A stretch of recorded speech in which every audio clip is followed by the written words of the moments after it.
اس کتاب کے نزول کا جو مقصد بتایا گیا وہ دھیرے دھیرے تبدیلی والی بات نہیں ہے، بلکہ کی بات ہے۔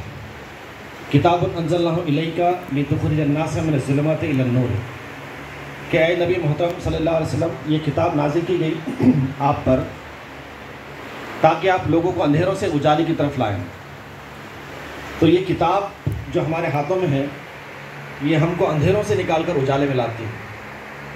مضبوط تعلق ہوگا، جتنا گہرا تعلق ہوگا، اس سے جتنا گہرا شغف ہوگا، ہماری زندگی بھی اسی طرح کی ہوگی اور اسی طرح کی مثالی ہوگی۔ تو آج کے اس پریزنٹیشن میں آپ کے سامنے جو باتیں پیش کی جائیں گی وہ باتیں یہ ہیں کہ قرآن مجید کے جو تقاضے ہیں ان میں سے ایک تقاضا یہ ہے کہ اس کتاب کو بڑے اچھے انداز سے پڑھا جائے، تلاوت کی جائے، خوش الحانی کے ساتھ تلاوت کی جائے، ٹھہر ٹھہر کر تلاوت کی جائے، اس کو حفظ کیا جائے، اس کی گرامر معلوم کی جائے، اور حر بہت ترچل بڑا معروف ہوتا چلا جا رہا ہے، اس پہ بھی توجہ دی جاتی ہے۔ تو یہ تقاضے کا پہلا حصہ ہے کہ جہاں ہم قرآن پڑھتے ہیں اور اس کو سمجھنے کی کوشش کرتے ہیں۔ اس کے بعد کے جو تقاضے ہیں وہ بڑے غیر معمولی ہیں، جن پر قرآن کریم بار بار ہمیں متوجہ کرتا ہے۔ ایک تقاضا ہے غور و فکر کا۔ تقریباً 700 سے زائد مقامات پر آپ کو یہ بات ملے گی کہ آپ کو غور و فکر کرنا چاہیے۔ اتنی کثرت کے ساتھ کوئی اور حکم آپ کو نہیں ملے گا۔ کی طرف بہت زیادہ توجہ دلائی گئی، وہ بہت زیادہ اہم ہوتا ہے۔ قرآن کریم پر ہم کیسے غور و فکر کریں، ریفلیکشن کس طرح کا ہو۔ ہم کو عربی نہیں آتی، ہم عالم نہیں ہیں، میں ایک عام مسلمان ہوں۔ مرد کیسے کرے، عورتیں کس طرح سے کریں، بچے کس طرح سے کریں۔ یہ کتاب چونکہ سارے انسانوں کے لیے ہے اور کوئی جینڈر ڈیفرنس نہیں ہے، سب کے لیے ہے، تو یہ بات ہمیں سوچنی چاہیے، بار بار سوچنی چاہیے، اس پہ ڈیلیبریشنز ہونے چاہیے، گفتگو ہونی چاہیے کہ کیسے قرآن کریم پر غور و فکر کیا جا سکتا ہے۔ مسلم معاشرے کا ایک کامن کنسرن، ایک کامن ایجنڈا یہ ہونا چاہیے کہ ہم قرآن کریم کو سمجھیں، کیونکہ اسی سے ہماری ترقی جڑی ہوئی ہے۔ ہم حقیقت کی دنیا میں رہتے ہیں، اور حقیقت یہ ہے کہ جب سورج نکلتا ہے تو دن آتا ہے۔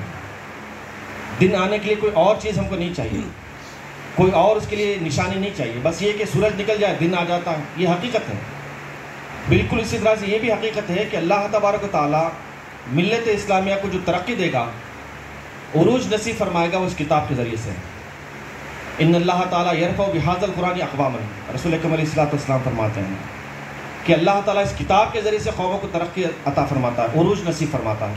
وہ یدہ بہ آخرین، اور اسی کے ذریعے سے وہ نامراد و ناکام ہوتے ہیں۔ تم خوار ہوئے، ریزن کیا بتایا گیا؟ تارک خرام کرو، قرآن چھوڑ دیے، ترقی ختم، اندھیرے میں آ گئے۔ قرآن آپ نے تھام لیا، آپ روشنی میں ہیں۔ قرآن مجید کو تھامنا کس طرح سے ہے، اس کے دو اہم پہلو ہیں، جیسا کہ آپ کے سامنے ذکر کیا گیا۔ ایک ہے ریفلیکشن اور دوسرا ہے ایپلیکیشن، اس کو کس طرح سے ہم منطق سے اطلاق کریں۔ قرآن مجید جس بات کی طرف بہت زیادہ توجہ دلاتا ہے نا، وہ سب کے لیے ہوتی ہے۔ اور جیسا کہ آپ نے سنا کہ قرآن مجید میں بار بار غور و فکر کی دعوت دی گئی ہے، تو یہ بھی ہمیں سمجھنا چاہیے کہ اللہ تعالیٰ اس کے سلسلے میں ہماری کس طرح سے مدد فرماتا ہے۔ تو پھر میرا ایک سوال ہے آپ سے، یہاں سے اس کا آغاز کریں گے۔ ہمارے سیشنز اسی طرح سے انٹریکٹیو ہوتے ہیں، آپ اگر انٹریکٹ کریں گے تو ہم کو بڑی خوشی ہوگی، ہمارے علم میں اضافہ ہوگا، اور یہ جو ورکشاپ ہے ہمارا بہت ہی انٹریکٹیو اور لائیو ہوگا انشاءاللہ۔ آپ بتا سکتے ہیں قرآن مجید کیا ہے؟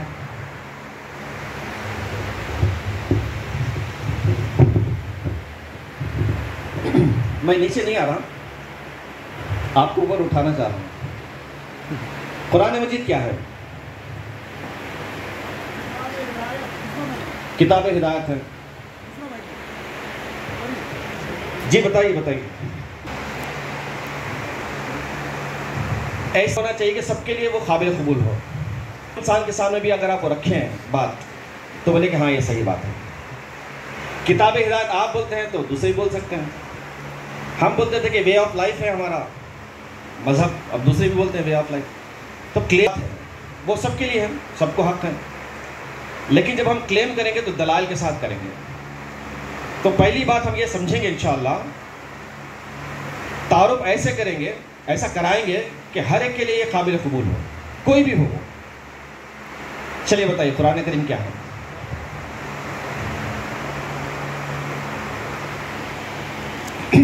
مجید میں کیا ہے بتائیے آپ؟ قرآن مجید میں کیا ہے؟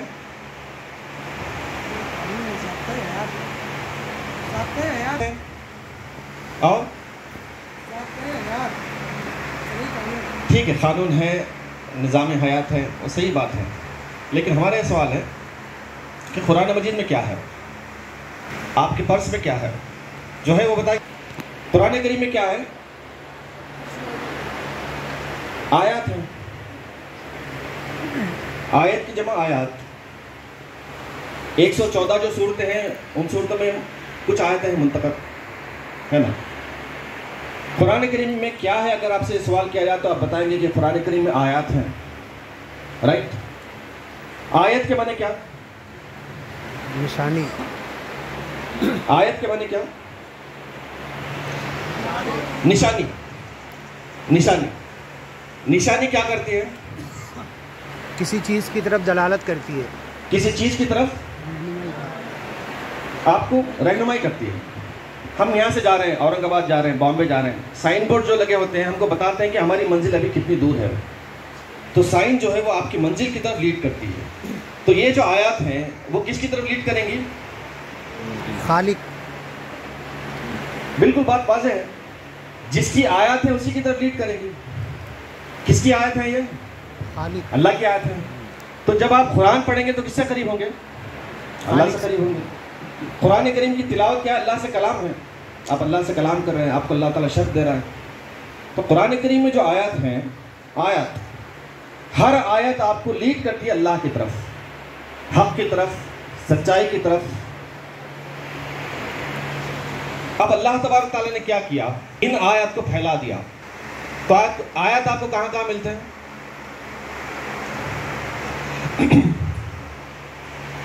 آیات آپ کو کہاں کہاں ملتے ہیں؟ یہ آیت ہے، اللہ فرماتا ہے سنورہم آیاتنا، ہم اپنی آیات تمہیں دکھائیں گے، نشانیاں ہم تم کو دکھائیں گے۔ کہاں کہاں دکھائیں گے؟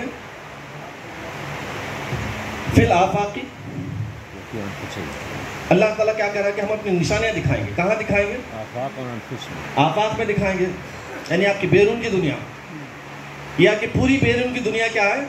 اللہ کی آیات پر مشتمل ہے۔ ہر چیز اللہ کی آیت ہے، مطلب یہ کہ ہر چیز آپ کو کس کی طرف لیڈ کرے گی؟ اللہ کی طرف لیڈ کرے گی۔ سورج کو دیکھیں گے تو آپ کس سے قریب ہوں گے؟ چاند کو دیکھیں گے تو کس سے قریب ہوں گے؟ قرآن نے وہ بات بتائی، سیدنا ابراہیم علیہ السلام کے حوالے سے انہوں نے تارے کو دیکھا، چاند کو دیکھا، سورج کو دیکھا۔ پھر بعد میں انہوں نے ڈکلیریشن دیا کہ میں نے سب سے کٹ کر، یہ سب جو ہے وہ اللہ کی مخلوقات میں سے ہیں، اللہ کی مخلوق ہیں، کریٹڈ بینگس ہیں، میں نے ان سب سے کٹ کر کس کی طرف اپنا چہرہ کر لیا ہے؟ اس کی طرف جو ان سب کا پیدا کرنے والا ہے۔ تو وہ چیزیں لیڈ کرتی ہیں حق کی طرف، رہنمائی کی طرف۔ تو اللہ تعالیٰ فرماتا ہے کہ ہم اپنی آیات دکھائیں گے تم کو۔ کہاں کہاں دکھائیں گے؟ ایک تو آفاق ہے، پھر دوسرا کیا ہے؟ انفس، آپ کی اندرون کی دنیا۔ تو مطلب یہ ہے کہ انسانی زندگی اللہ کی آیات سے گھری ہوئی ہے، وہ چاہے مسلمان ہو کہ نہ ہو۔ انسان اگر دنیا میں ہے تو اللہ کی آیات کے سائے میں ہے۔ You are under surveillance, divine surveillance. هو معکم اینما کنتم وهو عالم بذات الصدور۔ کئی آیتیں ہیں جو بتاتی ہیں کہ اللہ تبارک تعالیٰ کیا ہے، ٹھیک ہے؟ اللہ تبارک تعالیٰ کی آیت کہاں ہے؟ بتائیے۔ پوری کائنات میں اللہ تعالیٰ کی آیت کہاں ہے؟ بتائیے۔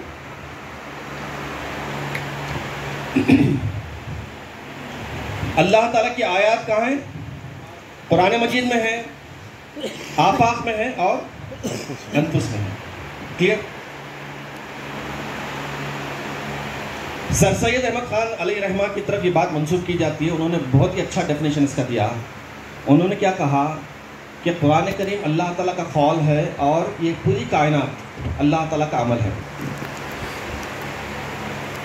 یہ ڈیفینیشن کہ اللہ کی جو آیات ہیں ہر جگہ پھیلی ہوئی ہیں. آپ بتا سکتے ہیں کہ یہ جو قرآن مجید ہے وہ تھیوریٹیکل ہے اور یہ پوری کائنات اور خود ہم اس کا پریکٹیکل ڈیمونسٹریشن ہے. یہ ڈیفینیشن کوئی ریجیکٹ نہیں کر سکتا بلکہ ہر فرد اس کا شاہد ہے. قرآن کریم کا ڈیفینیشن کیا ہے کہ یہ اللہ کی آیات سے پر ہے اور اللہ کی جو آیات ہے یہاں جو ہے اس کا جو نمونہ ہے وہ آپ کو پوری جگہ نظر آتا ہے, پورے آسمان میں, زمین میں, ہر جگہ. تو یہ قرآن ٹیکسٹ ہے اور یہ پوری کائنات کانٹیکسٹ ہے, ٹیکسٹ اینڈ کانٹیکسٹ. یہ قول ہے اور یہ عمل ہے. اب آپ خود سوچ کے دیکھیے اس سے کون انکار کر سکتا ہے؟ جو انکار کرے گا وہ خود اس کا شاہد ہوگا, کیونکہ اس کے انفس میں بھی اللہ نے نشانیاں رکھ دی ہیں.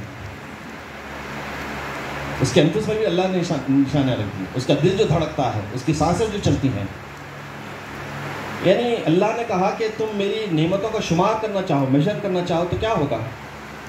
وَإِن تَعُدُّوا نِعْمَتَ اللَّهِ لَا تُحْصُوهَا. تم اس کا حساب نہیں کر سکتے, ان کو کاؤنٹ نہیں کر سکتے, انمیجریبل ہے. تو یہ قرآن کریم کا ڈیفینیشن ہے. پہلے سمجھیے قرآن کریم کیا ہے؟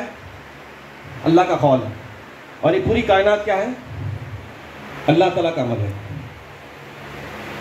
یہاں کی آیت آپ کوٹ کر کے سمجھ سکتے ہیں, لہو ملک السماوات والارض ولہ الدین واصبا, کہ آسمان و زمین میں جو بھی ہے وہ اللہ کا ہے اور اللہ ہی کا دین یہاں پر چلتا ہے. پورے آسمان و زمین میں, پورے آسمان و زمین میں کس کا دین چلتا ہے؟ اللہ کا دین چلتا ہے. اللہ کا دین چلنے کے معنی کیا ہے؟ اللہ تعالیٰ نے جو رولز اور ریگولیشن, جو پرنسپل بنا ہے, انہی پر تمام چیزیں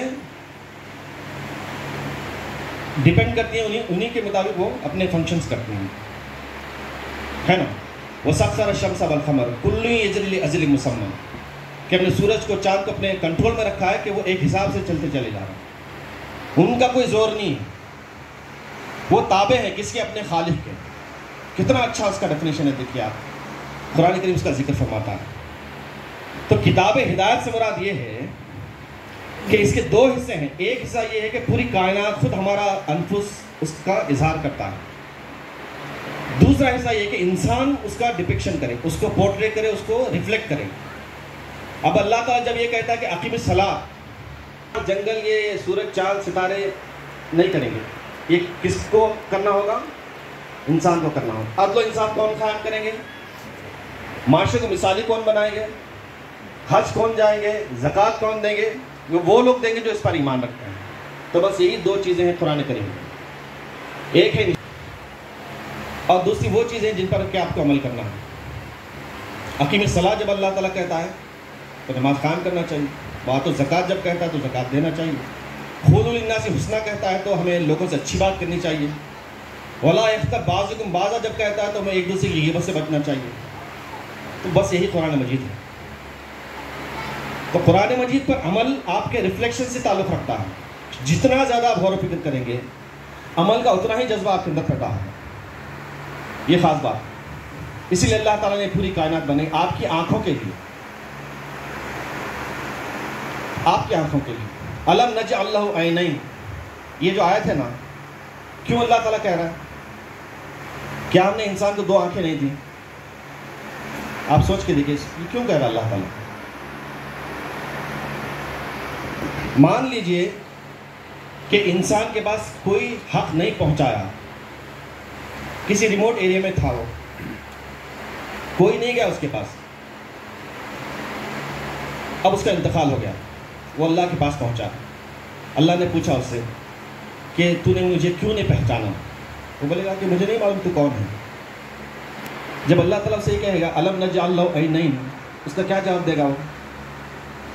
ٹھیک ہے کوئی نہیں آیا تھا لیکن سورج تو طلوع ہوتا تھا تمہارے سامنے, چاند تو گھٹتا بڑھتا تھا, یہ آسمان کے نیچے تو تم تھے, خود تمہارا نفس تمہارے ساتھ تھا. تو کسی بھی انسان کے لیے کوئی ایکسکیوز نہیں ہے. اور ہم یہ جانتے ہیں بات, اگر آپ کسی لا کو مانتے ہیں اس کو وائلیٹ کرنے سے سزا ملے گی, پنشمنٹ ملے گی. کوئی ریڈ سگنل کراس کرے گا تو اسے پنشمنٹ دیا جائے گا، اسے فائن لگے گا. فائن لگنے کے معنی یہ نہیں کہ اس پر ظلم کیا جا رہا ہے. فائن لگانا جسٹیفائیبل ہوگا، حق بجانب ہوگا، کیونکہ اس کو معلوم ہے کہ ریڈ سگنل کراس نہیں کرنا چاہیے. تو اللہ تعالیٰ نے پوری انسانوں کو ان کو عقل دی. بہترین صورت پر اللہ نے انسان کو پیدا کیا، اشرف المخلوقات بنایا، آنکھیں دی، کان دیے، دل دیا، لعلکم تشکرون، تاکہ تم شکر ادا کر سکو. یہ سارے انسانوں کی ہے.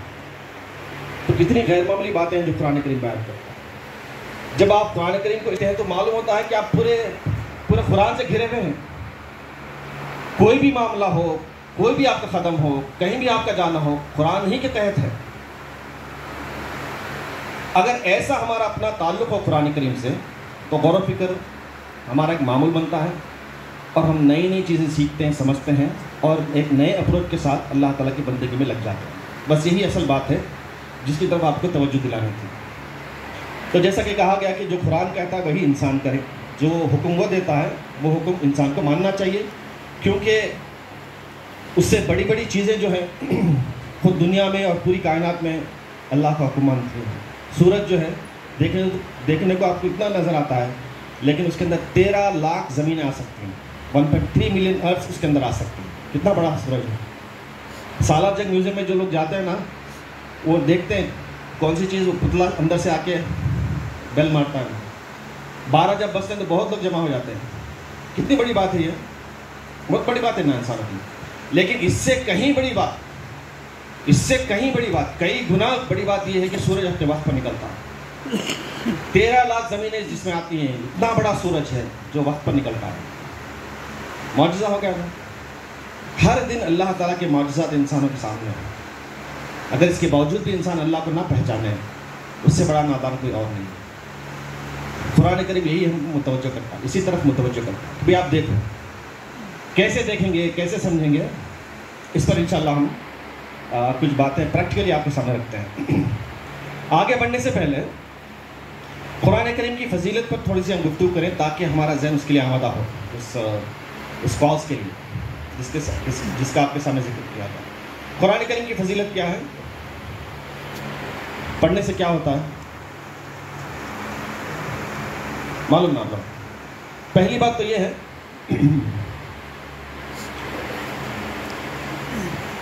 کہ اللہ تعالیٰ اللہ کے رسول صلی اللہ علیہ وسلم فرماتے ہیں کہ میں تمہارے درمیان 2 چیزیں چھوڑے جا رہا ہوں. ترکت فیکم امرین، 2 چیزیں چھوڑے جا رہا ہوں. کون کون سی؟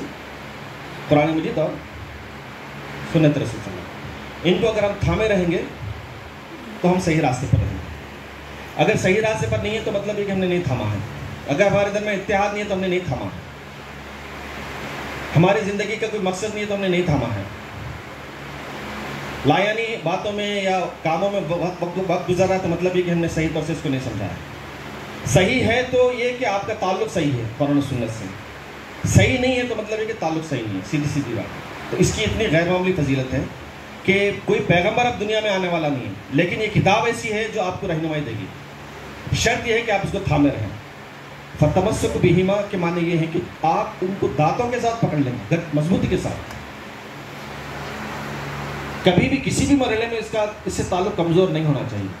تمسک کے معنی یہی ہوتے ہیں کہ کسی بھی گیون پوائنٹ آف ٹائم آپ کا جو ریلیشن شپ ہے قرآن کریم سے وہ کمزور نہیں ہونا چاہیے، موڈی نہیں ہونا چاہیے.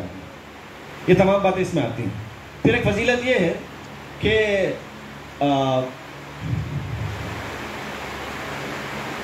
تمہیں سب سے اچھے وہ خیرکم من تعلم القرآن وعلمہ. ایک طرح سے لائسنس ہے ہم سب کے لیے. یہ ایک اچھوں کی محفل ہے کیونکہ یہ قرآن کریم سیکھنے سمجھانے کے لیے. یہ محفل اچھی ہے اللہ کے رسول صلی اللہ علیہ وسلم فرماتے ہیں کیونکہ ہم قرآن کریم کو سیکھ رہے ہیں اور سکھا رہے ہیں. اس لیے قرآن کریم کی تعلیمات کے سلسلے میں جب ہم بیٹھتے ہیں تو انٹریکشن ہونا چاہیے، سیکھنا بھی چاہیے، سکھانا بھی چاہیے. اس میں کوئی معلم نہیں ہوتا ہے. معلم اگر ہوتا تو یہ بات نہیں آتی. معلم طالب علم ہوتا ہے اور طالب علم معلم ہوتا ہے. آپ دیتے بھی ہیں لیتے بھی ہیں. میں دیتا بھی ہوں لیتا بھی ہوں. خیرکم من تعلم القرآن وعلمہ. تو میں سب سے اچھے وہ ہیں جو قرآن کریم سیکھتے اور سکھاتے ہیں. کیوں؟ کیونکہ اسی سے ہماری زندگی ہے نا، اسی سے ہماری آخرت ہے. اگر یہ ہمارے کون ایجنڈا نہ رہے مطلب ہم اچھے نہیں ہیں. جتنی پابندی کے ساتھ ہمارے ہاں مشاعرے ہوتے ہیں، اتنی ہی پابندی کے ساتھ، بلکہ اس سے بڑھ کر یہ ہونا چاہیے کہ قرآن کی محفلیں سج جائیں. جگہ جگہ مالیگاؤں شہر میں قرآن کی محفلیں سجیں. کئی علماء کرام آپ کے درمیان ہیں، ان کی نگرانی میں آپ بیٹھیں، گفتگو کریں، سمجھیں. ایک صورت لیں، آپ دیکھ سکتے ہیں کہ کئی غیر معمولی تبدیلی آتی ہے.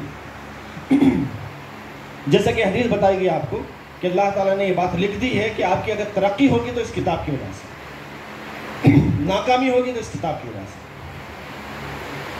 تو ظاہر بات ہے ہم سربلندی چاہتے ہیں، ہم دنیا کی امامت چاہتے ہیں، تو ہمارا تعلق قرآن کریم سے مضبوط اور گہرا ہونا چاہیے.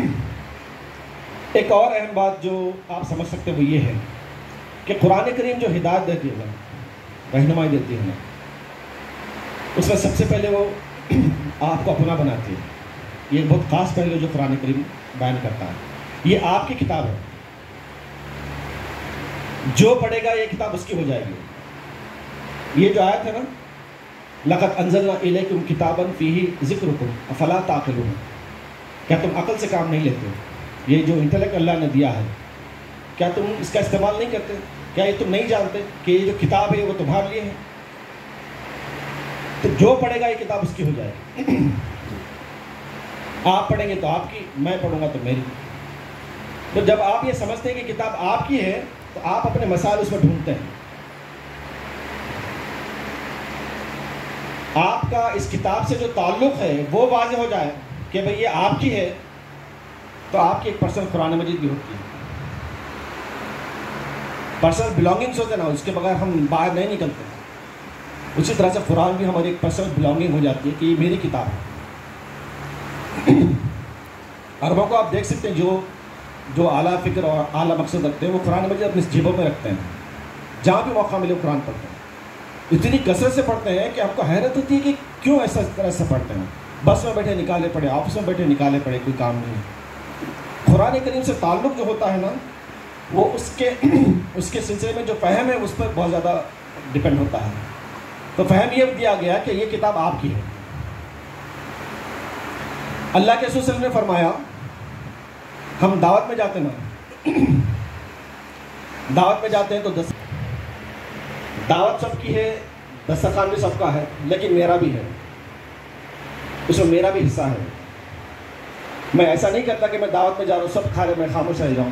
نہیں، میں بیٹھتا ہوں، میرا حصہ لیتا ہوں. اور وہ دسترخوان پر جو ہوتا ہے وہ میرا ہوتا ہے، اس میں میرا حق ہے. کوئی یہ نہیں بول سکتا کہ بھی آپ یہ مت لیجیے، یہ مت لیجیے.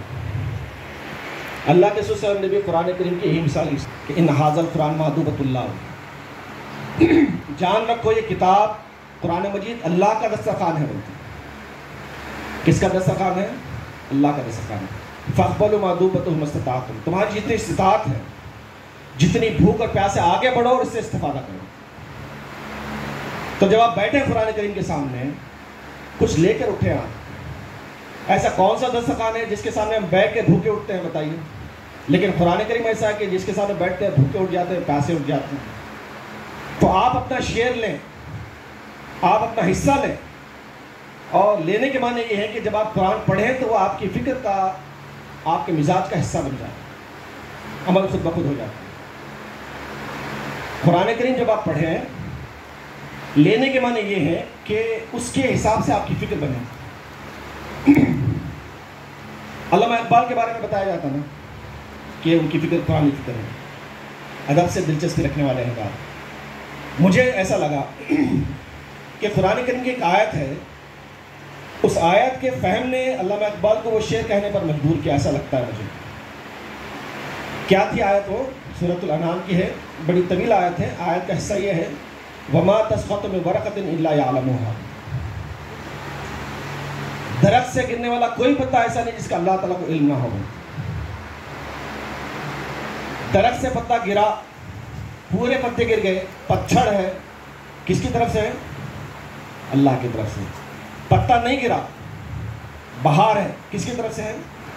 اللہ کی. بہاروں کی خزاں لا الہ الا اللہ. یہ فکر ہے. بڑی غیر معمولی کتاب ہے. جب آپ اس کے سامنے بیٹھتے ہیں نیک نیتی سے، دعا کرتے ہیں اللہ تعالیٰ سے، اللہ تعالیٰ قرآن کریم کو آپ کے مزاج کا حصہ بنا دیتا ہے. جب آپ جاتے ہیں باہر تو قرآن کی نگاہ سے آپ سب دیکھتے ہیں. اور انہی کی طرف اللہ تعالیٰ متوجہ کرتا ہے. غور و فکر کی جو دعوت اللہ تعالیٰ دیتا ہے کن کی طرف دیتا ہے؟ سورج کی طرف دیتا ہے, چاند کی طرف دیتا ہے, آسمان کی طرف دیتا ہے, زمین کی طرف دیتا ہے, درخت کھیت کھلیان کی طرف دیتا ہے. تو یہ اس لیے کہ یہ آپ کے لیے ہیں, ان سے آپ کنیکٹ ہو جائیے, اللہ سے آپ قریب ہو جائیں گے, یہ آپ کی منزل تک پہنچا دیں گے آپ. تو اسی طرح کی ایک آیت ہم لیتے ہیں اور دیکھتے ہیں کہ کیسے اس پہ غور و فکر کیا جاتا ہے. جیسے کہ بتایا گیا آپ کو, قرآن کریم جو ہدایت دیتی ہے وہ آپ کی ذہن سازی کے ذریعے سے, آپ کے مائنڈ کو مولڈ کرتی ہے, آپ کی فکر بناتی ہے. فکر بن جائے تو عمل خود بخود ہو جاتا ہے. ہم صبح مثال دیے نا, بچے جو لکھتے ہیں نا دیواروں پہ, چھوٹے بچے جو دیواروں پہ لکھتے ہیں نا, کیوں لکھتے ہیں؟ کیونکہ انہوں نے سمجھا ہے کہ کچھ لکھا جاتا ہے. صحیح غلط تو نہیں جانتے لیکن لکھتے ضرور ہیں. تو مطلب یہ ہے کہ جب مزاج بن جائے عمل خود بخود ہو جاتا ہے. جب مزاج بنتا ہے نا عمل خود بخود ہو جاتا ہے. تو قرآن کریم مزاج بناتی ہے. کیسے آپ دیکھتے ہیں, بالکل عام فہم آیت ہے ایک, اس پر آپ غور کر کے دیکھیں کہ مزاج کس طرح سے بنتا ہے. یہ کیا ہے؟ پانی. اگر یہ سوال کیا جائے کہ کن کن لوگوں نے اس کو دیکھا ہے تو آپ کا کیا خیال ہے, کتنے ہاتھ اٹھیں گے؟ سبھی اٹھیں گے. لیکن صحیح معنوں میں ہم نے نہیں دیکھا ہے. آیت میں بتاؤں آپ کو,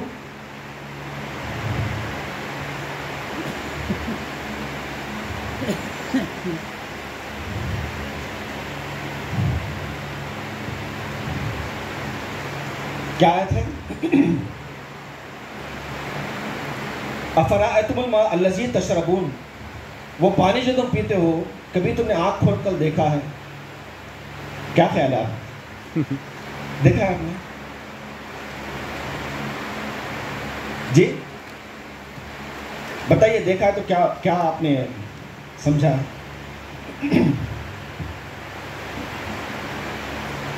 بتائیے.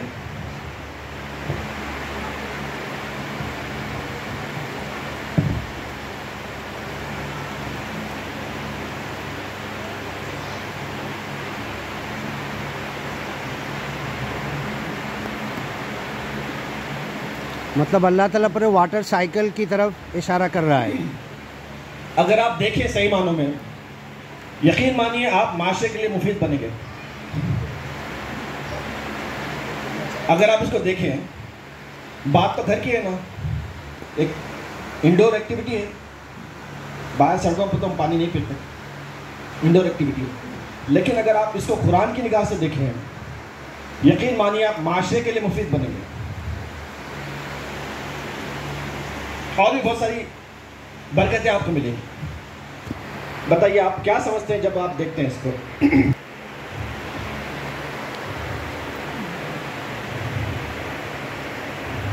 اللہ تعالیٰ کہتا ہے یہ بات کہ تم نے کبھی دیکھا ہے, پھر آگے وہ کہتا ہے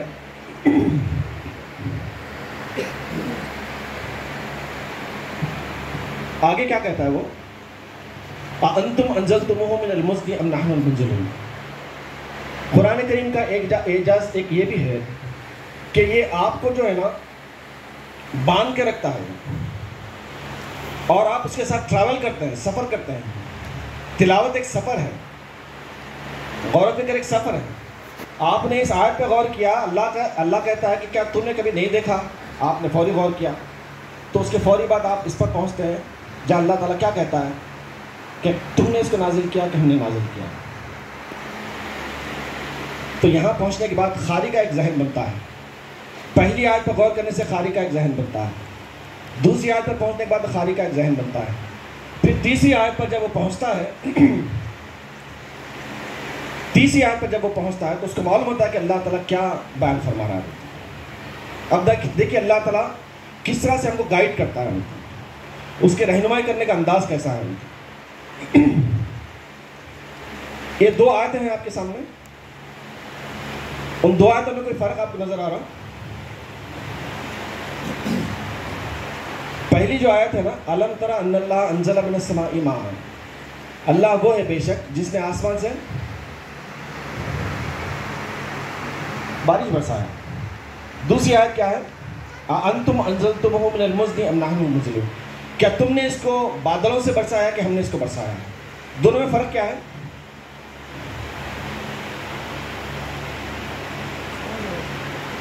جی تقابل کیا گیا، ویری گڈ، تقابل کیا گیا. ایک جگہ آسمان کا ذکر ہے اور ایک جگہ بادل کا ذکر ہے. لیکن اگر آپ قرآن کا مطالعہ کریں تو اکثر جگہ آپ کو آسمان کا ذکر ملے گا. الم تر ان اللہ انزل من السماء ماء، کیا تم نے نہیں دیکھا آسمان سے اللہ پانی برساتا ہے. لیکن یہاں اللہ تعالیٰ چونکہ ہم کو یہ ہدایت دے رہا ہے، حکم دے رہا ہے کہ ہم پانی پر غور کریں، تو یہاں پر وہ بہت زیادہ اسپیسیفک ہو گیا اور کہا کہ ہم بادل سے اس کو برساتے ہیں.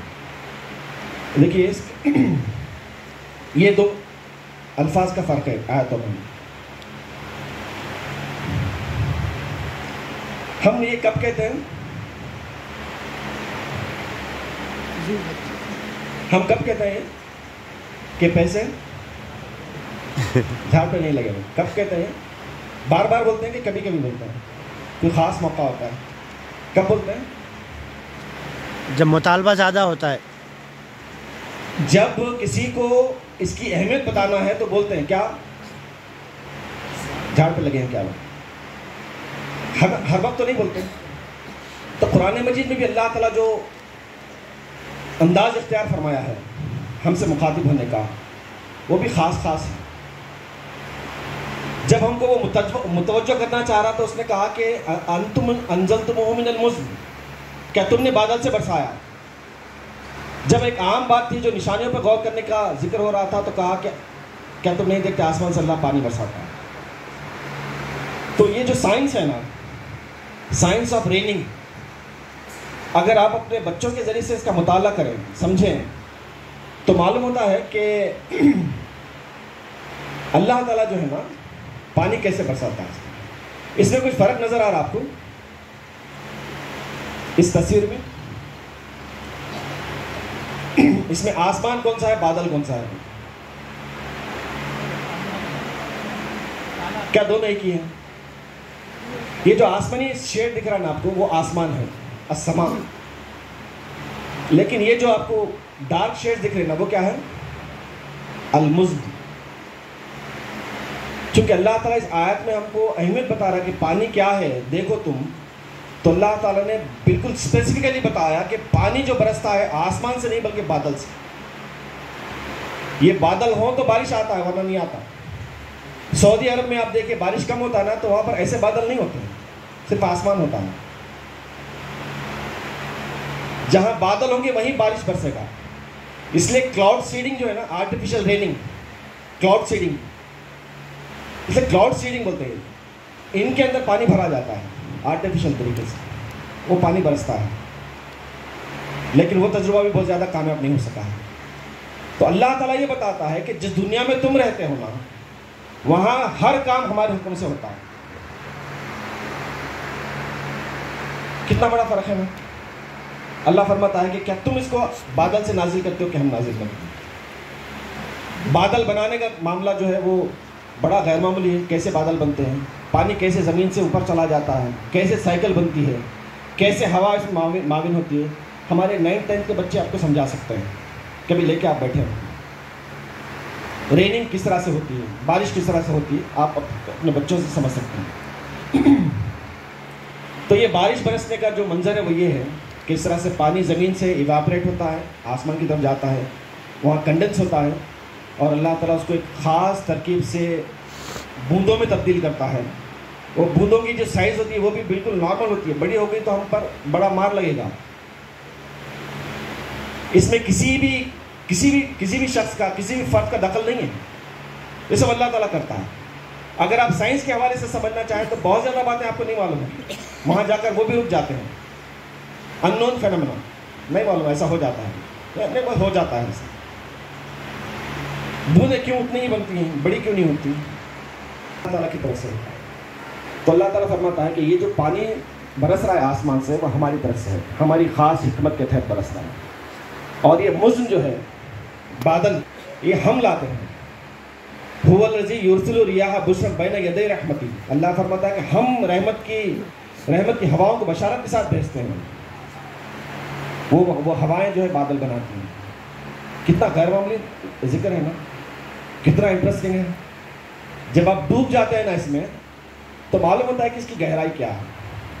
حضرت عمر رضی اللہ عنہ کے بارے میں آتا ہے کہ انہوں نے سورہ بقرہ کو 17-18 سال پڑھا.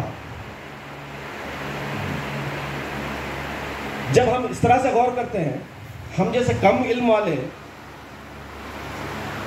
کئی منٹوں تک ایک آیت پر ہم غور کر سکتے ہیں, تو ظاہر بات ہے وہ تو اللہ کے رسول سے تربیت یافتہ تھے. 17-18 سال انہوں نے سورہ بقرہ پڑھی. جب مکمل کیا تو اونٹ ذبح کیا اور دعوت کی اپنے رفقا کی. تو یہ جو ڈیپتھ ہے نا, یہ ہر ایک کو نصیب نہیں ہوتا. آپ بیٹھے اس کے سامنے, آپ نیت کے ساتھ بیٹھے کہ مجھے اس سے کچھ لینا ہے, طے کر لیا. انشاءاللہ اللہ تعالیٰ آپ کی جھولی نہیں خالی کرے گا, آپ کا پیٹ بھر گا. یہ اس کا دسترخوان ہے. تو اللہ فرماتا ہے لو نشاء جعلناہ اجاجا فلولا تشکرون. اگر ہم چاہیں تو اس کو سخت کھارا کر دیں گے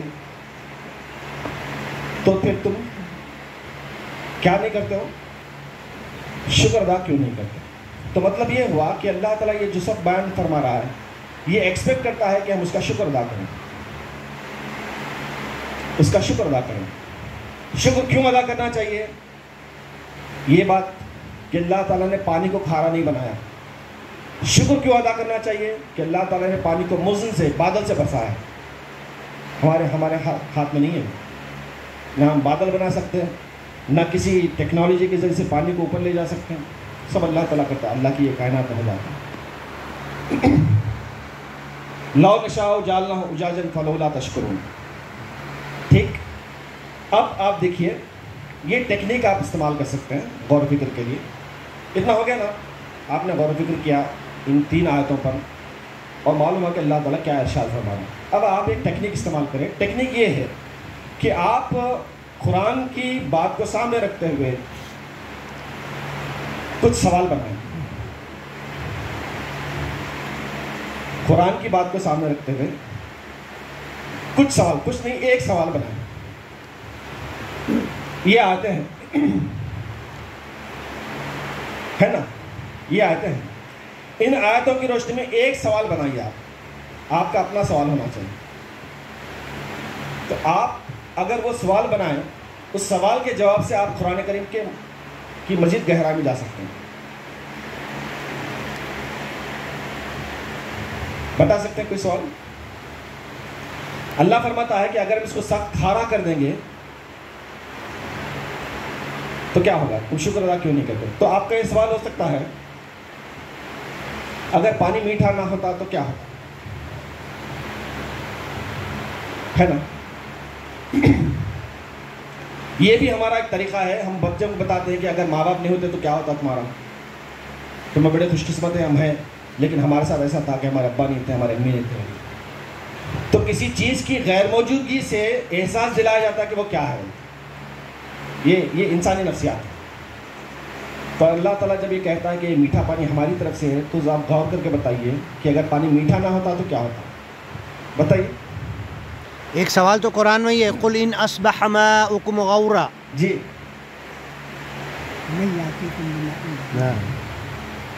اگر پانی میٹھا نہ ہوتا تو کیا ہوتا. میں تصویریں بتاتا ہوں, آپ جواب دینا.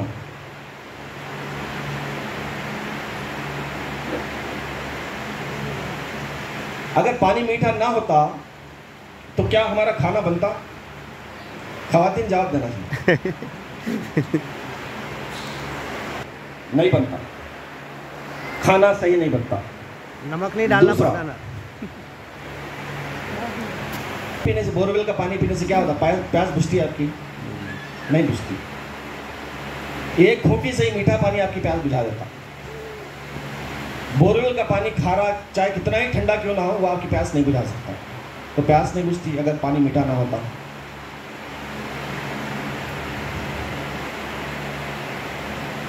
بال خراب ہو جاتے آپ کے, تو ایسا لگتا ہے کہ اللہ تعالیٰ میٹھا پانی خاص خواتین کے لیے نازل فرمایا تاکہ ان کے بالوں کا خیال رکھا جائے. صحیح نا. کھارے پانی سے اگر آپ اپنا سر دھوئیں کیا ہوتا ہے؟ ختم. لیکن ایسا نہیں ہے، آپ کے لیے میٹھا پانی اللہ نے دیا. اور کپڑوں کا رنگ نکل جاتا. تو زیادہ تر خواتین سے ریلیٹڈ چیزیں ہیں سب. زیورات بھی آپ کے خراب ہو جاتے ہیں. اور ایک بات دیکھیے، یہ کیا ہے؟ یہ احساس ہوتا ہے آپ کو کہ یہ اللہ تعالیٰ کی کتنی بڑی نعمت ہے. پانی کی قدر کرو، پانی کو ویسٹ مت کرو. کتنا ہی بولو، ایسی کون سی مسجد ہے بتائیے جہاں پر پانی نہیں ٹپکتا؟ میٹھا پانی بے دریغ. تو اللہ تعالیٰ اس کی اہمیت کو واضح کرنے کے لیے یہ تمام باتیں میں بتاتا ہوں. جب ہم جان جائیں، ہمارا ذہن بن جائے گا تو ہم وہ کریں گے نہیں. کتنا بڑا غیر معمولی اللہ تعالیٰ کا یہ دین ہے، عطا ہے اللہ تعالیٰ کی، میٹھا پانی. یہ کیا ہے معلوم آپ کو؟ یہ سعودی عرب وغیرہ میں ملیں گے آپ کو. یہ پلانٹس ہیں جہاں پر پانی کو کنورٹ کیا جاتا ہے. سمندر کے پانی کو، سمندر کا پانی کھارا ہوتا ہے نا، اس کو کنورٹ کر کے قابل استعمال بنایا جاتا ہے. پینے کے لیے نہیں، قابل استعمال. اس کے اندر کا جو سالٹ ہوتا ہے نا، ڈی سیلینیشن آف واٹر بولتے ہیں.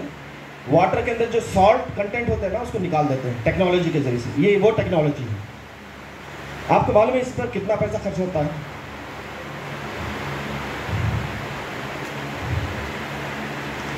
2020 کی رپورٹ آئی تھی کہ سعودی عرب نے $80 billion D salination of water پہ خرچ کیا. اس کی رقم اتنی آتی ہے.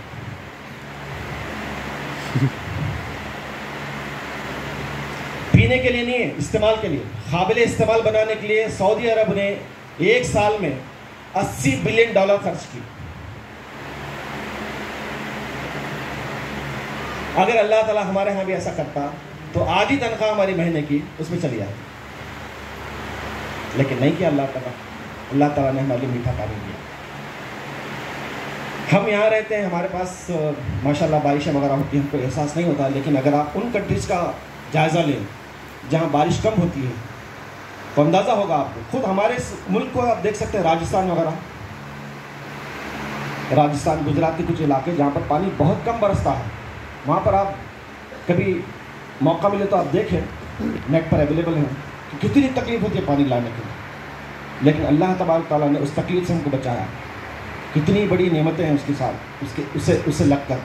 صرف میٹھا پانی جو اللہ نے ہم کو دیا. تو اللہ تعالیٰ سے بھی یہ کہتا ہے کہ لعلکم تشکرون، تاکہ تم شکر ادا کرو. اس کے علاوہ کچھ اور نہیں چاہیے اللہ تعالیٰ کو، بس آپ اس کا شکر ادا کریں. تم ذہن بنا کے نہیں بنا، ذہن بنا کے نہیں بنا. اس میں کسی پڑھے لکھے کا، ان پڑھ کا، دیہاتی کا، شہری کا کوئی تعلق ہو سکتا ہے کیا؟ ایون کسی مسلمان کا نان مسلم کا بھی کوئی تعلق نہیں ہو سکتا. بات اتنی نارمل ہے، اتنی عام ہے کہ جو بھی غور کرے گا وہ سمجھ جائے گا کہ کیا حقیقت بیان کی جا رہی ہے. اس لیے کتاب ہدایت ہے. ایسی سینکڑوں ہزاروں آیتیں آپ کو ملیں گی قرآن کریم میں، جو آپ کو دعوت دیتی ہے کہ آپ آئیے دیکھیے ہم کو. ہم پانی پیتے ہیں روزانہ، لیکن اس نگاہ سے نہیں دیکھتے. قرآن کی نگاہ سے ہم نے پانی کو کبھی نہیں دیکھا. دیکھا کیا بتائیے آپ؟ دیکھا آپ نے؟ جی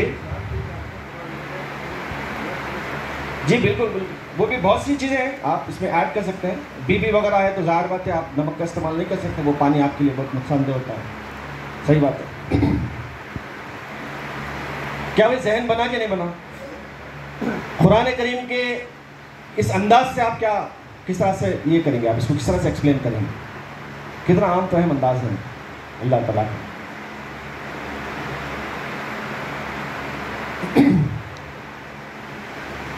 اور یہی کتاب ہدایت کی خاصیت ہے کہ یہ ذہن سازی کرتی ہے. ذہن سازی اگر ہو جائے تو عمل خود بخود ہو جاتا ہے. ذہن سازی کے بغیر عمل کے لیے دعوت دی جائے تو 2-4 دن ہو سکتا ہے، ہمیشہ کے لیے نہیں ہو سکتا. اس لیے قرآن کریم مائنڈ سیٹ کو صحیح کرتا ہے. یہ آپ کے انٹلیکٹ کو درست کرتا ہے. یہ آپ کے دیکھنے کے، سمجھنے کے جو نظریات ہیں ان کو صحیح کر دیتا ہے. بس آپ صحیح ہو جائے وہ چھوڑ دیتا ہے. آپ جہاں بھی جانا چاہیں جاؤ. اللہ کی زمین ہے، اللہ کے آسمان کے نیچے آنا، کہیں آپ نہیں جا سکتے. اللہ تعالیٰ کہتا نا کہ تم کو میری طرف لوٹ آنا ہے. کیوں کہتا اللہ تعالیٰ؟ سب ہم بھی اسی کے ہیں. چلیے کوئی خاص بات اس میں مزید آپ بتانا چاہیں گے؟ دوسرا سوال یہ ہو سکتا ہے ہم میٹھا پانی کہاں اور کس طرح سے استعمال کرتے ہیں. ایک بھی بات آپ اپنے پیش نظر رکھیں کہ کتنا ہم استعمال کرتے ہیں اور کیسے یہ پانی جو حاصل ہوتا ہے ہم کو اس کی یہ تفصیلات ہیں. اور یہ استعمال کرنے کا ایک رف آئیڈیا ہے سمجھیں. ایسا نہیں کہ ہر جگہ ایسا ہی ہوتا ہے. ایک رف آئیڈیا کہ عمومی طور پر جب پانی استعمال کیا جاتا ہے تو اس کی کیفیت یہ ہوتی ہے. غسل کے لیے اتنا 136 لیٹر ایک دن میں. شاور کا اگر آپ استعمال کریں تو پانی اور زیادہ نکلے گا. منہ دھونے کے لیے اتنا, بیت الخلاء کے لیے اتنا. تو اس طرح سے یہ جو پانی ہم استعمال کرتے ہیں نا تقریباً 135 لیٹر پر ہیڈ پر ڈے. اس کے حساب سے آپ اندازہ لگا کے دیکھیے مالیگاؤں شہر میں جتنے ہماری پاپولیشن ہے آلموسٹ 5 لاکھ, کتنا پانی آپ کو لگا ہے. اور صحیح بات تو یہ ہے جیسا کہ میں نے بتایا جب آپ اس پہ غور کرتے ہیں تو معاشرے سے جڑ جاتے ہیں, معاشرے کی بھلائی کے لیے آپ کام کرتے ہیں. بات یہ ہے کہ ٹائمز آف انڈیا کی رپورٹ یہ ہے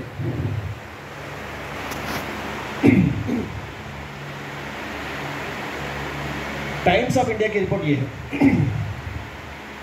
The Malegaon Taluka has recorded the biggest drop in ground level in the district. Ground level water جو ہوتا ہے نا وہ آپ کے شہر میں کم ہوتا جا رہا ہے. ابھی جو کم ہوا ہے وہ 2.17 میٹر سے. مطلب یہ کہ اگر آپ کھودیں زمین, اگر 5 میٹر پر پانی مل سکتا پہلے تو اب آپ کو 7.5 میٹر پر پانی ملے گا. پانی نیچے جا رہا ہے گراؤنڈ لیول واٹر.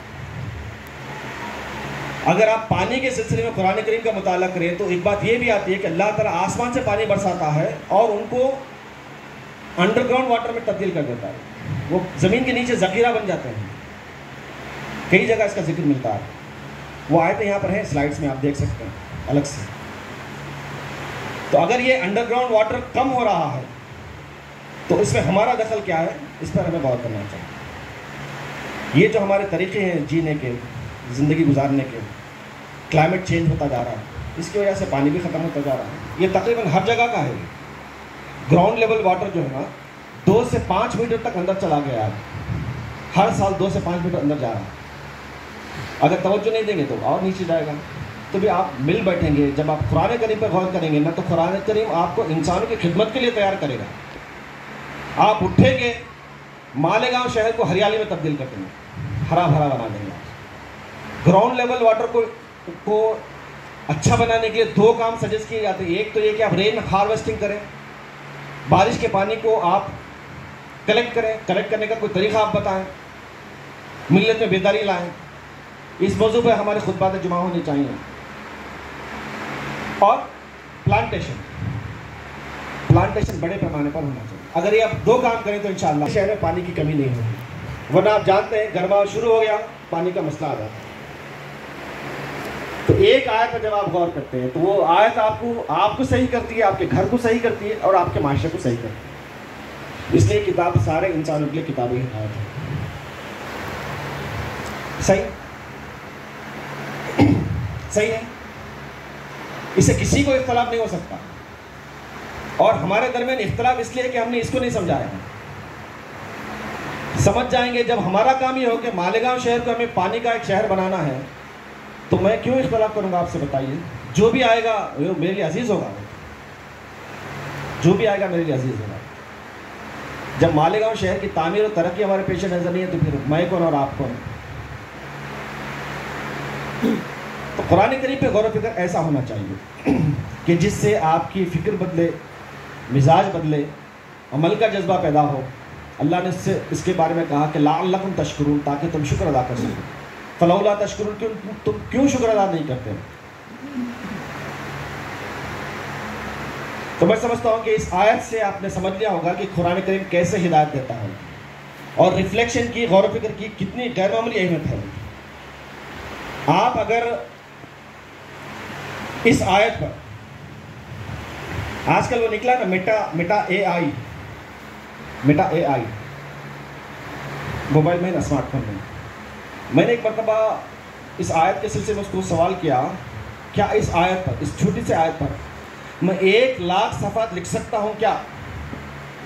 اس نے صحیح پازیٹیو اس میں جواب دیا کہ ہاں آپ لکھ سکتے ہیں. اس نے تفصیلات بتائی کہ اس طرح سے آپ 1,00,000 صفحات 1,00,000 صفحات ہم اپنی عمر بھر نہیں لکھ سکتے، لیکن اس چھوٹی آیت میں اتنی گہرائی ہے کہ اللہ تعالیٰ نے اس کے بارے میں بتا دیا.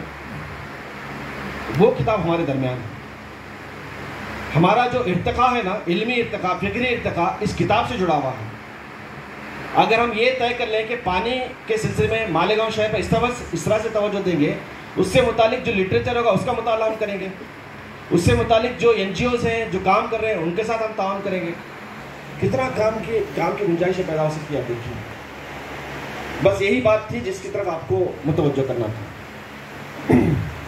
یہ آپ دیکھ لیں، پریزنٹیشن میں آپ کو دیتا ہوں کہ اللہ تعالیٰ نے پانی کے سلسلے میں فرمایا کس طرح سے. اللہ تعالیٰ پانی کے ذخائر ہیں، سورہ مومنون میں اس کا ذکر ہے. پانی کے ذخائر سورہ زمر میں اس کا ذکر ہے. میٹھا پانی اللہ تعالیٰ دیتا ہے، مرسلات میں اس کا ذکر ہے. پانی پلانے والا اللہ تعالیٰ ہے، سورہ جن میں اس کا ذکر ہے. پانی کون برساتا ہے؟ اللہ تعالیٰ، اس کا ذکر ہے. ہاں ایک بات یہ بھی بتاتا اللہ تعالیٰ کہ اگر ہم اس کو غائب کر دیں، کون ہے جو تم کو لا کے دے؟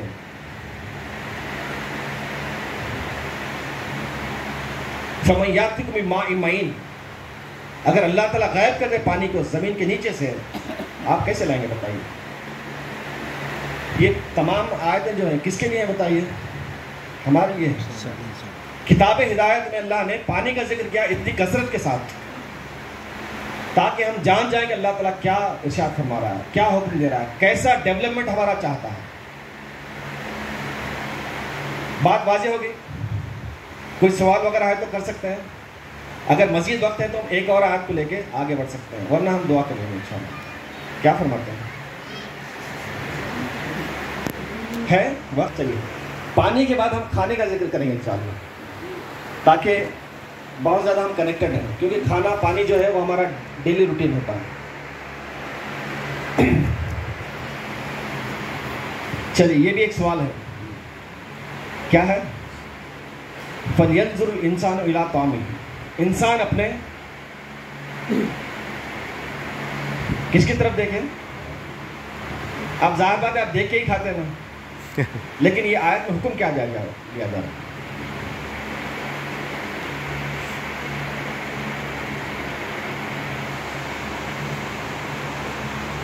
اس آیت کے بارے میں نے سوال کیا تھا. آرٹیفیشل انٹیلیجنس جو ہے نا، اس سے میں نے سوال کیا تو 1,00,000 صفحات لکھ سکتے ہیں. وہ تو میں نے کہا لکھ سکتے ہیں. پھر کیلکولیٹ کر کے دیکھا کہ 1,00,000 صفحات کے لیے کتنا وقت چاہیے. اتنی مدت چاہیے کہ اتنی مدت ہم کو ملے گی بھی نہیں. 100 سال سے زیادہ ہو گیا. دن میں اگر آپ 20 صفحات لکھیں ہیں تو آپ کو 1,00,000 صفحات لکھنے کے لیے اتنے سال چاہیے. اتنی عمر ہے بھی نہیں ہماری. تو یہ قرآن کریم کی گہرائی ہے جو آج کی ٹیکنالوجی اس کو ایکسیپٹ کرتی ہے. چلیے بتائیے کیا اس سے بات معلوم ہوتی ہے؟ جیسے آپ نے پانی پر غور کیا، اب اللہ تعالیٰ کھانے کے سلسلے میں کہہ رہا ہے، اور یہ وہ معاملات ہیں جو ہم سب سے متعلق ہیں، بڑا چھوٹا، دیہاتی، شہری، مسلم غیر مسلم، سب سے متعلق ہے. مطلب اگنے والی چیزیں کیسے اگتی ہیں؟ جی زمین سے اگنے والی چیزیں، زمین سے اگنے والی چیزیں کیسے اگتی ہیں؟ Very good. اور اس میں جو غور کرنے کے پہلو ہیں نا، 3 ہیں.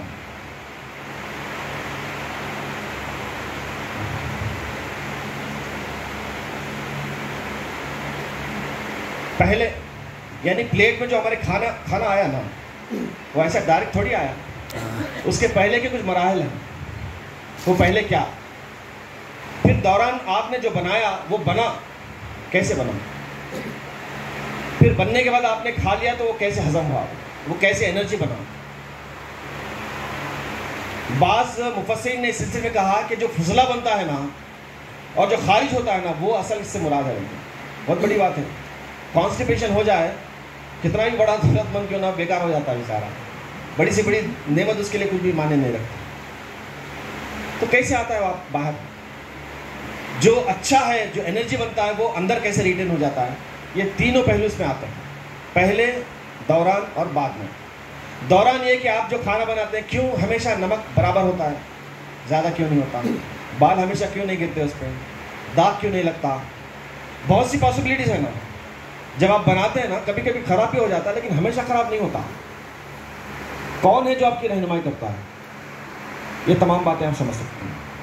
اچھا پہلے کیا ہے بتائیے؟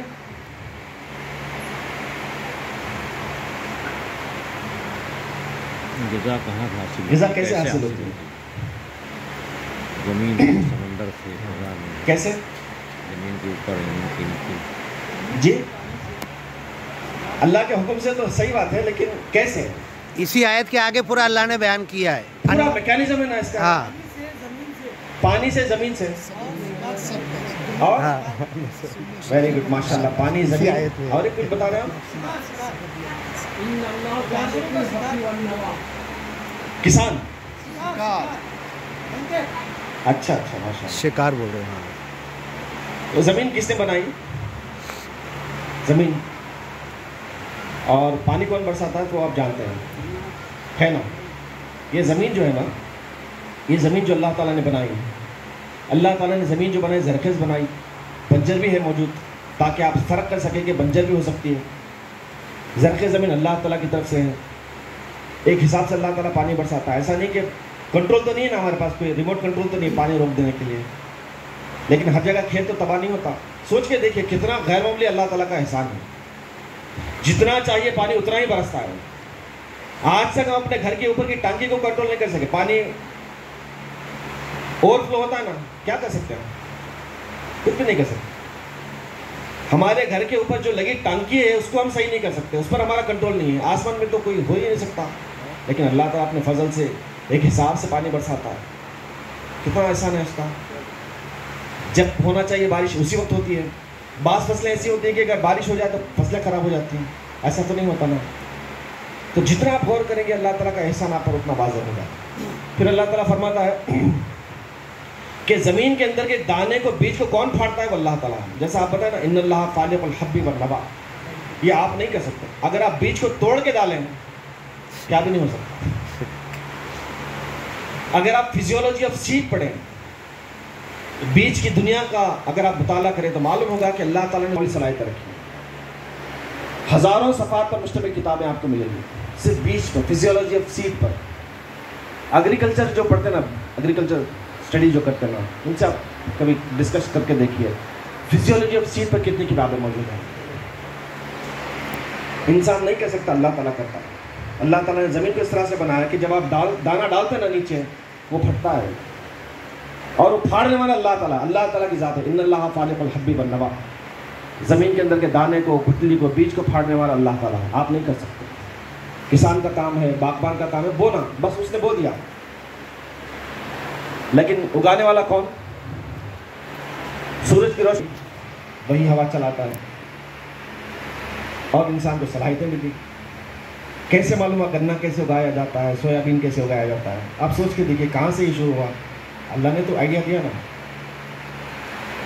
تو غذا جو حاصل ہوتی ہے اس کے لیے اللہ تعالیٰ نے پوری کائنات کو آپ کے لیے مصروف رکھا ہے. ایک دانہ چاول کا، ایک دانہ، اگر آپ یہ معلوم کریں کہ چاول کا ایک دانہ جو بنتا ہے اس پہ پوری کائنات کیا شامل ہو سکتی ہے، یہ سوال کریں آج آپ، جواب یس میں آئے گا. یس، پوری کائنات ایک دانے کو بنانے کے لیے شامل ہوتی ہے. یہ آسمان، یہ زمین، یہ فضا، یہ سورج اور چاند، ہوا، یہ ہوائیں، سب کے سب ایک دانے کو بنانے کے لیے. یہ اللہ تعالیٰ کی کرامت ہے، یہ اللہ تعالیٰ کا کرشمہ ہے، قدرت. فَلْيَنْظُرُ الْإِنسَانُ إِلَىٰ طَعَامِهِ، انسان اپنے کھانے کی طرف دیکھے. ہماری ایسی کون سی شادیاں ہیں، تقریبیں ہیں جہاں پر ہم کھانا ویسٹ نہیں کرتے؟ بتائیے، ہے کوئی ایسی تقریب جہاں پر ایک دانہ ویسٹ نہیں کرتے؟ ایک دانے کو اللہ تعالیٰ بنانے کے لیے پوری کائنات کو استعمال فرماتا ہے. کتنا بڑا مقام ہے اس ایک دانے کا، لیکن ہم پھینک دیتے ہیں. اللہ کے رسول صلی اللہ علیہ وسلم فرماتے ہیں کیا کہ روٹی کی عزت کرنی چاہیے. ایک مرتبہ آپ علیہ الصلوۃ والسلام ایک گھر میں تشریف لے گئے، فاطمہ رضی اللہ تعالیٰ عنہا کے. تو آنگن میں تو آپ نے اس کو اٹھایا اور فرمایا کہ اس کی عزت کرنی چاہیے.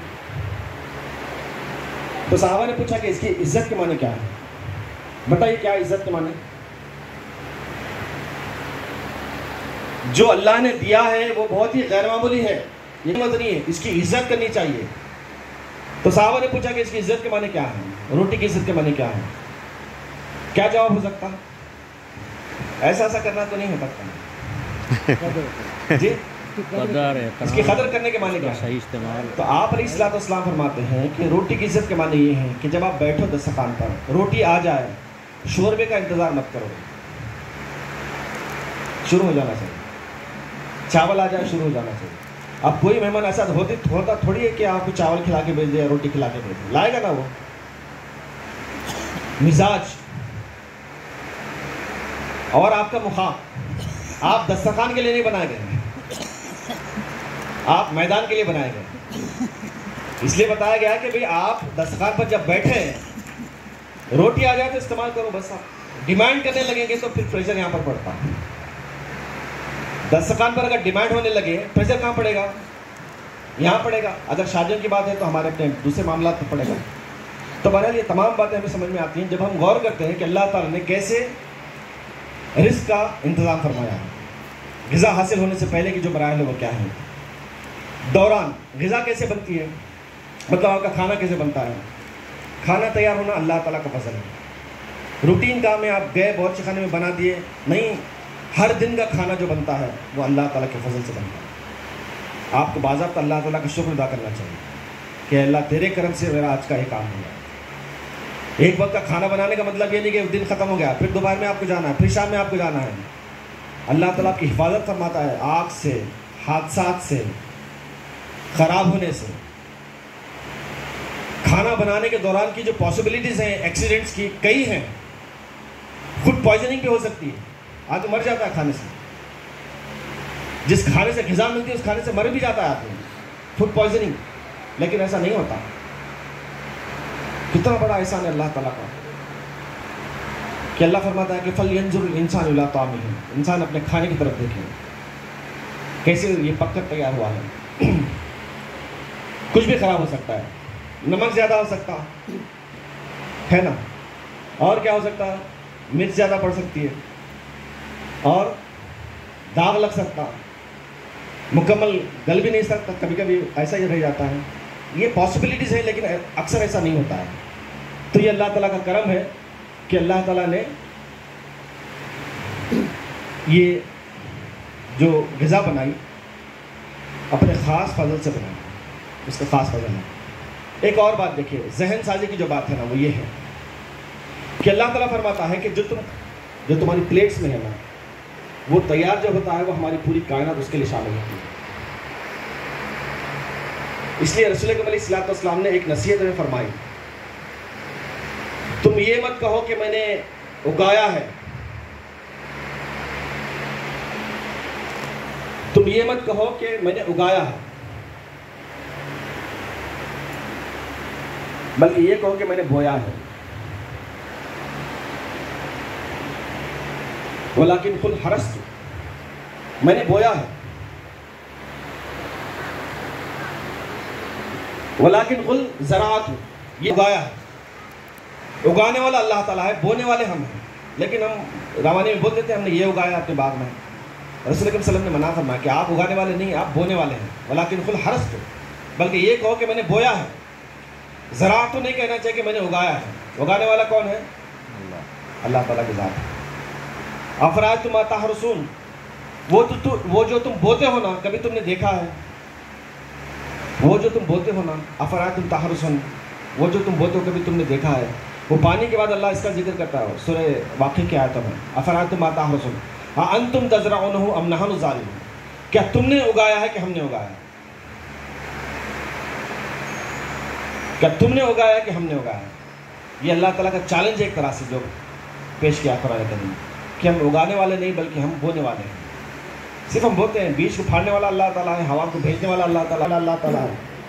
جب سب وہ کرے گا تو وہی کرے گا۔ تاج محل کس نے بنایا؟ شاہجہاں نے کوئی اینٹ بھی نہیں اٹھائی ہوتی، لیکن اس نے بنوانے لگایا، اس کے پورے وسائل لگے۔ جو دے گا اسی کا ہوگا نا، جب اللہ تعالیٰ سب دے گا تو اس کا ہو جائے گا۔ تو بونے والا انسان ہے، اگانے والا اللہ تعالیٰ ہے۔ تو یہ ذہن بنتا ہے اس طرح سے۔ کہ جب آپ غور فرماتے ہیں کہ دیکھو اللہ تعالیٰ نے کیسے تمہارے لیے رزق کا انتظام فرمایا ہے، جب آپ غور فرماتے ہیں تو آپ کو اندازہ ہوتا ہے کہ اللہ تعالیٰ کتنا مہربان ہے آپ پر، ہر وقت آپ کو پروٹیکٹ کرتا ہے، پانی کے ذریعے سے، کھانے کے ذریعے سے، اپنی نعمتوں کے ذریعے سے پروٹیکٹ کرتا ہے. یہ بتاتا ہے کہ دیکھو آپ ہماری نعمتوں کے دائرے میں ہو، نہیں کریں گے تو ظاہر بات ہے مسئلہ پیدا ہو جائے گا.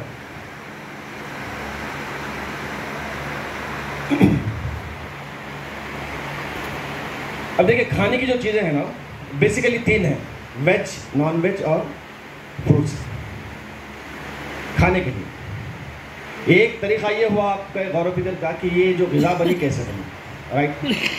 اب بن گئی، معلوم ہو گیا کہ غذا اس طرح سے بنتی ہے، ہم اللہ کا شکر ادا کریں گے. اب آپ آئیں گے varieties per, varieties of food.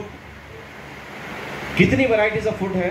Basically یہ 3 ہیں، لیکن تینوں کے اندر جو گہرائی ہے نا وہ بڑی بلا کی ہے. آپ کو معلوم ہے کچھ اس سلسلے میں؟ ویجیٹیبل، اسپائسز، فروٹس، اینیملس، یہ یوزلی ہم استعمال کرتے ہیں. یہ تمام چیزیں اللہ تعالیٰ نے ہمارے لیے بنائی ہیں.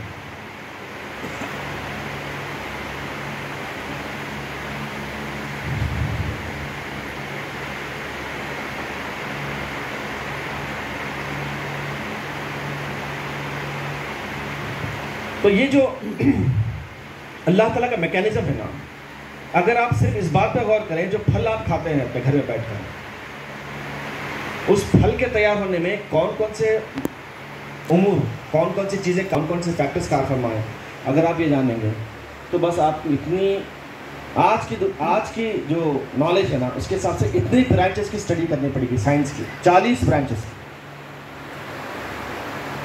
برانچز کی سائنس اسٹڈی کرنی پڑے گی. ہمارے بچے جو B A M S C کرتے ہیں نا 3 سبجیکٹس ہوتے ہیں، 2-3 سبجیکٹس ہوتے ہیں. اتنے 40 سبجیکٹس آپ کو پڑھنے پڑیں گے، تب کہیں جا کر آپ کو معلوم ہوگا کہ درخت کیسے اگتا ہے، پھل کیسے آتا ہے. اور یہ جو ورائٹیز کی بات ہے نا، اللہ تعالیٰ نے ہر طرح کا آرام ہم کو اس سلسلے میں دیا، ہر طرح کا مزہ ہم کو. کوئی بتا سکتا ہے مجھے کون سے کلر میں پھل نہیں ہے،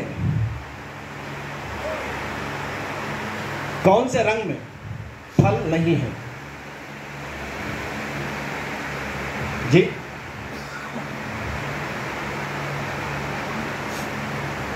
کون سے رنگ میں پھل نہیں ہے؟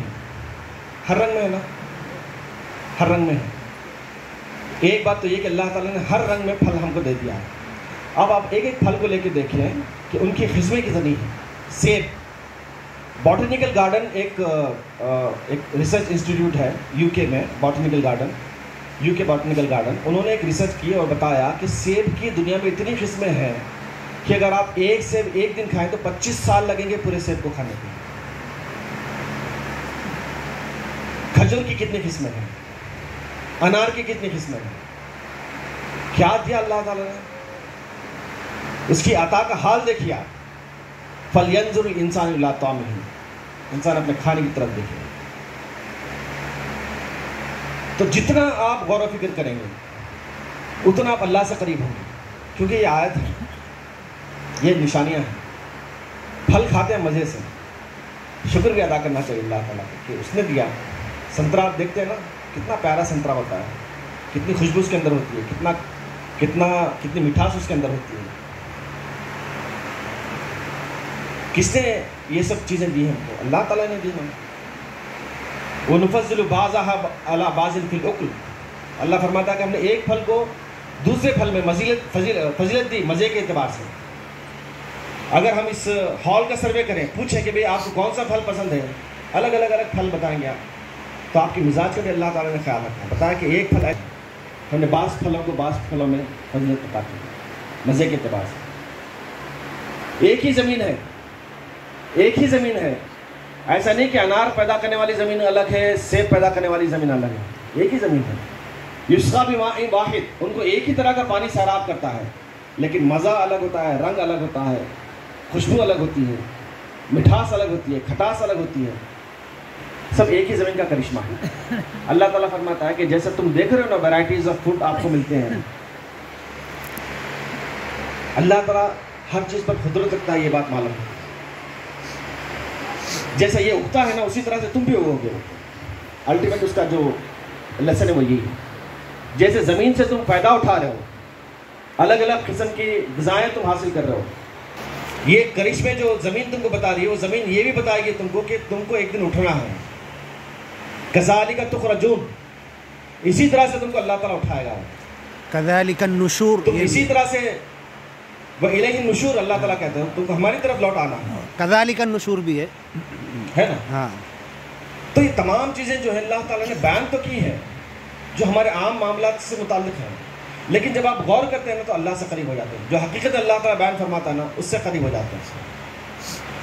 اس سے بہتر طریقہ کوئی اور نہیں ہو سکتا ذہن سازی کا, حقیقت کو معلوم کرنے کا. کوئی سوال وغیرہ ہے تو آپ کر سکتے ہیں مزید اس سلسلے میں. جی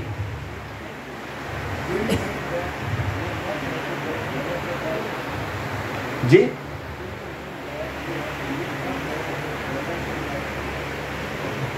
بیلنس ڈائٹ کی بات ایسا ہے کہ دیکھیں کھانے پینے کے سلسلے میں بیٹھیے کھانے پینے کے سلسلے میں یہ ہے کہ بھی آپ کلو واشربوا ولا تسرفوا, کھاؤ پیو لیکن اسراف مت کرو. یہ بات ہے. دین اسلام نے آپ کو ان پرنسپل گائیڈ کیا ہے کیونکہ دین ہم کو عقل مند سمجھتا ہے. خود قرآن مجید ہم کو بہت عقل مند سمجھتا ہے, اس لیے تو سوال کرتا ہے نا. سوال کرنے کے معنی یہ ہے کہ ہم عقل مند ہیں. بیوقوفوں سے دیوانوں سے کوئی سوال نہیں کرتا. ہم کرتے ہیں کیا؟ تو قرآن کریم کے سوالات یہ بتاتے ہیں کہ ہم عقل مند ہیں. اللہ تعالیٰ ہمارے انٹلیکٹ پہ یہ کرتا ہے, اعتماد رکھتا ہے, کیونکہ اسی نے ہم کو پیدا کیا ہے. اس کو معلوم ہے کہ اگر ہم اس کا استعمال کریں تو اس سے قریب ہو جائیں گے. تو ان پرنسپل آپ کو گائیڈ کیا ہے کہ کلو واشربوا ولا تسرفوا, کھاؤ پیو اسراف مت کرو. 2 ڈش سے کام چلتا ہے تو ٹھیک ہے تیسری مت بنائیے آپ, 1 سے کام چلتا ہے تو دوسری مت بنائیے آپ. لیکن گھر میں ایسے ہیں کہ بھی 2 بنانا ضروری ہوتا ہے تو ٹھیک آپ بنائیے, لیکن اسراف مت کیجیے, اس میں کوئی زیادہ یہ مت کیجیے. تو ان پرنسپل گائیڈنس دی گئی ہے.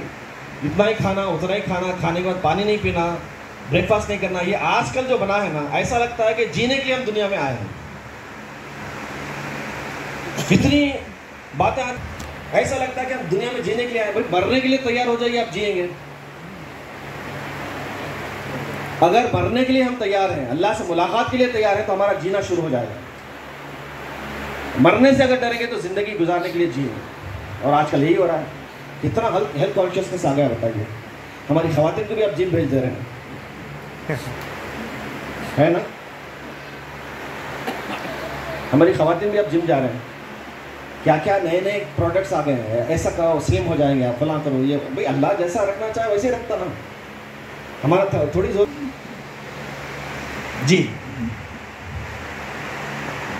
ہماری بات مکمل ہوئی. ہم یہ 2 آیتوں کے سلسلے میں بتانا چاہ رہے تھے کہ آپ کس طرح سے غور و فکر کرتے ہیں. تو یہ جو ورک شاپ رہا ہمارا, جو مطالعہ قرآن رہا, اس میں سب سے پہلے ہم نے یہ سمجھا کہ قرآن کریم کا تعارف کس طرح سے کرایا جاتا ہے, قرآن کریم کو ہم آرگینکلی کیسے ڈیفائن